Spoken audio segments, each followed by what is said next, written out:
अस्सलाम वालेकुम। Welcome to rooftop goat farming.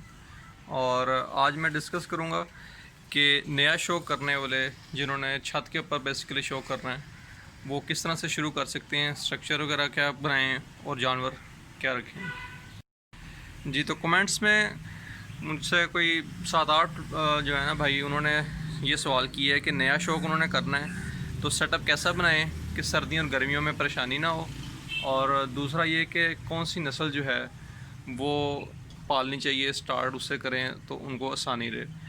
तो उसमें ये है कि नस्ल के ऊपर पहले हम बात कर लेते हैं।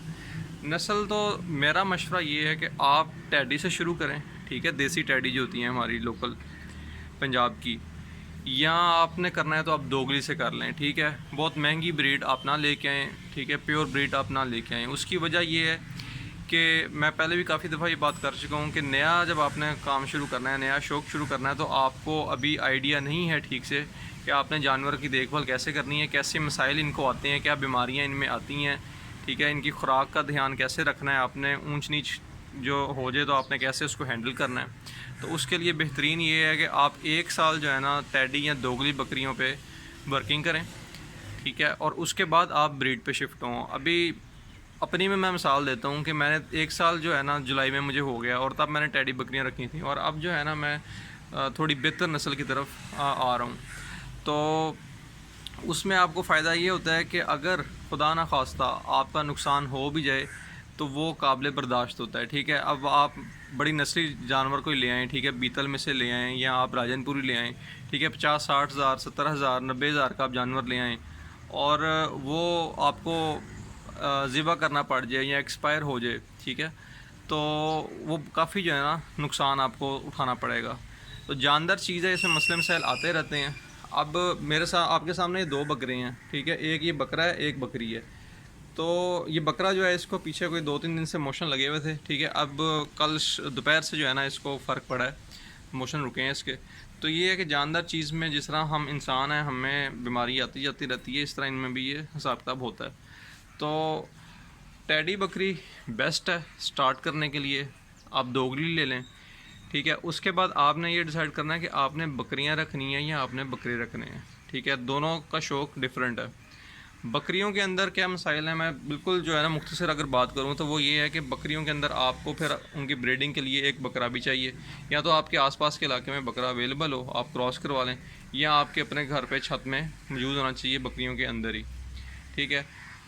उसमें फिर आपने देखना है कि उनका कब वो जो है हीट पे आई हुई हैं, ठीक है, कब बोली हैं, वो उनको आपने लगवाना है, ठीक है। उसके बाद वो कितने दिन उनके सोने में रह गए हैं, फिर आपको ये टेंशन लेनी पड़ेगी कि भाई जब वो सोएं तो आप वहाँ पे मौके पे मौजूद हों, ताकि आप मदद कर सकें या सफाई वगैरह का इंतज़ाम कर सकें, ठीक है। उसके बाद उनकी खुराक बहुत डिफरेंट हो जाती है। जब आपने उनको लगवाना है उस टाइम कुछ और होगी, सूने से 1-2 महीने पहले आपने कुछ और देना है, सूने के 2-3 महीने तक वही खुराक चलेगी, उसके बाद फिर आपने खुराक को चेंज करना है, ठीक है। आपने ये ख्याल रखना है कि वो दूध अच्छा उतारें ताकि बच्चे पिएँ और सेहतमंद रहें, अच्छी उनकी ग्रोथ जो है स्टार्ट हो, ठीक है। ये बकरियों के कुछ जो है ना चीज़ें जो आपने मैनेज करनी होती हैं। बकरों में ये चीज़ नहीं होती, आप सिंपल उनको उम्र के लिहाज से डील करते जाते हैं, ठीक है। अगर आप कुर्बानी के लिए पाल रहे हैं तो आप उनको कुर्बानी से कोई 4-5 माह पहले उनकी खुराक अच्छी कर दें, उससे पहले आप नॉर्मल खुराक देते रहें, ठीक है।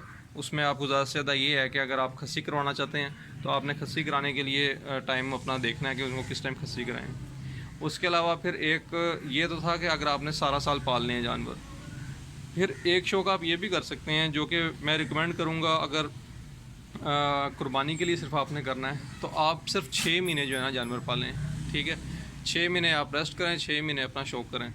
तो उसके अंदर आप एक अच्छा सा जानवर ले आएँ अपनी रेंज के मुताबिक, ठीक है। जिस उम्र का भी आपने लेके आना है वो आप पालें और ये आपका शौक़ शुरू हो जाएगा।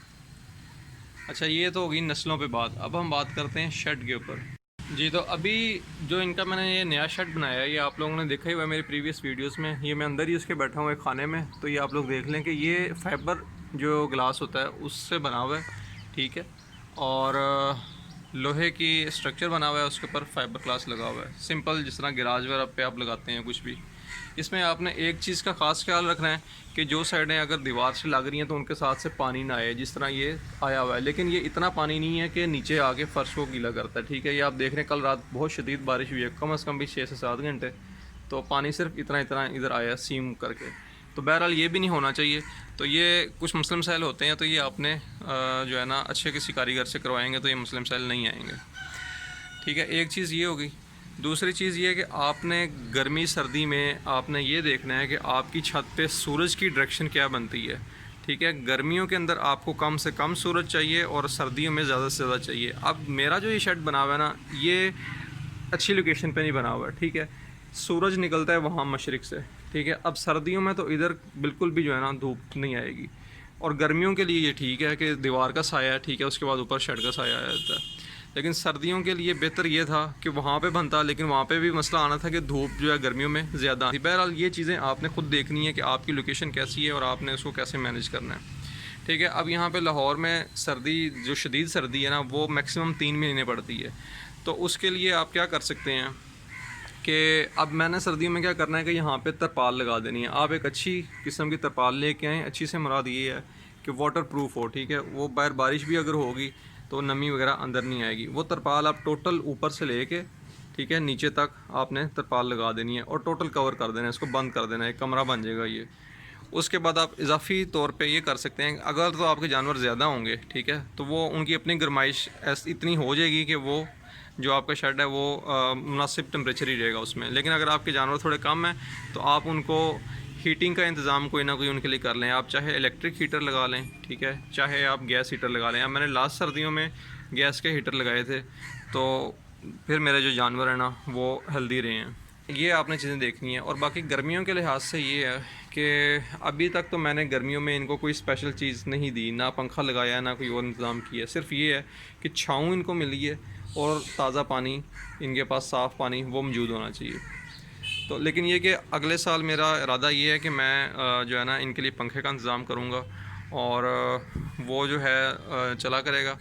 तो उससे ये है कि मज़ीद जो है ना इनकी सेहत वगैरह बेहतर रहेगी। गर्मी और सर्दी कोई भी मौसम इनको तंग करेगा तो नुकसान ये होगा कि ये कमज़ोर होना शुरू हो जाएंगे, खुराक पे इनका ध्यान नहीं देगा, ठीक है, शौक़ से खाएँगे नहीं और कमज़ोर होते जाएंगे। इसके अलावा आपने इनकी खुराक का ध्यान रखना है कि गर्मियों के लिए खुराक में क्या तब्दीली लेके आनी है और सर्दियों के लिए आपने क्या तब्दीली लेके आनी है। सर्दियों में ज़्यादा ताकत वाली खुराक इनको चाहिए ताकि इनके बॉडी हीट जो है वो मेंटेन रखेंगे, और गर्मियों के अंदर कोई ऐसी खुराक हो कि जिससे इनको गर्मी ना लगे, मैदे की गर्मी। जिस तरह हम इंसानों में भी मसाइल होते हैं कि गर्म चीज़ें खाने की वजह से गर्मियों में हमें दाने भी निकल आते हैं, ठीक है, या स्टमक जो है वो प्रॉपरली काम नहीं करता। स्टमक काम नहीं करेगा तो डेफिनेटली जो सेहत है वो डाउन होती रहेगी। तो उसके लिए आप मेरी प्रीवियस वीडियोस भी देख सकते हैं। मैंने अभी वंडा बनाया था गर्मियों के लिए, ठीक है, और सर्दियों के लिए जो है वो भी आप लोग देख सकते हैं पिछली मेरी वीडियोस। तो आगे नेक्स्ट भी मैं इंशाल्लाह सर्दियों में जो बनाऊंगा उसकी भी मैं वीडियो एक दो दोबारा लगा दूंगा। इसके अलावा आपने सफाई का ख्याल रखना है, ठीक है। अभी आप लोग देख लें कि मैंने सफाई नहीं की हुई, लेकिन चूँकि खुली जगह है उसकी वजह से ये कि थोड़ा सा मैनेज हो जाता है। इनके जहाँ पे बैठने का इंतज़ाम है वहाँ से मैं साफ़ कर देता हूँ, बाकी एक जगह पे इकट्ठा कर हो रहा है। तो आप वुडन पैलेट्स का इस्तेमाल करें, ठीक है। ये वुडन पैलेट्स हैं, इनका इस्तेमाल सर्दियों में आपको इतना ज़्यादा फ़ायदा देगा कि आपकी सोच है। उसकी वजह ये है कि जितना भी इनका पेशाब होगा ना और मेंगनी होंगी, वो जो ये स्लिट्स बने हुए हैं इनके बीच में, फटों के बीच में, इसमें से नीचे गिर जाएंगी और आपका जो जानवर है उसको खुश्क जगह मिलेगी। तो अगर पेशाब से हल्की फुल्की नमी हुई भी हो तो वो इतना उनको फ़र्क नहीं पड़ेगा उससे। तो सर्दियों में पक्की जगह पे सबसे ज़्यादा मुश्किल यही होती है कि जो पेशाब वगैरह उनका होता है वो जानवरों के लिए बहुत ज़्यादा नुकसान का बायस बनता है। तो लास्ट जो सर्दियाँ थी वो मैंने वुडन पैलेट्स इस्तेमाल किए थे अपने जानवरों के नीचे, और बहुत जो है ना वो शानदार वक्त जो है ना जानवरों ने गुजारा है वहाँ पे। नया शौक़ शुरू करने वालों की सबसे बड़ी गलती एक ये होती है कि वो जानवर फटाफट ले आते हैं फ़ौरन से, जैसे ही उनका दिल किया वो जानवर ले आते हैं, और ना तो उनको रखने का इंतज़ाम प्रॉपर उन्होंने किया होता है, ना उनकी खुराक का उनको आइडिया होता है। तो सबसे पहले आपने दो चीज़ें कवर करनी है कि जानवर की रिहाइश कैसी है, उसको अच्छे से बना लें, ठीक है। उसके बाद उनकी खुराक आप अगर स्टोर कर सकते हैं तो वेल एंड गुड, नहीं तो आपने खुराक का क्या बंदोबस्त करना है वो आपके जहन में होना चाहिए, और उसके बाद जाके आप जानवर लेके आएँ। तो फिर ना जानवर तंग होगा और ना आपको परेशानी का सामना करना पड़ेगा।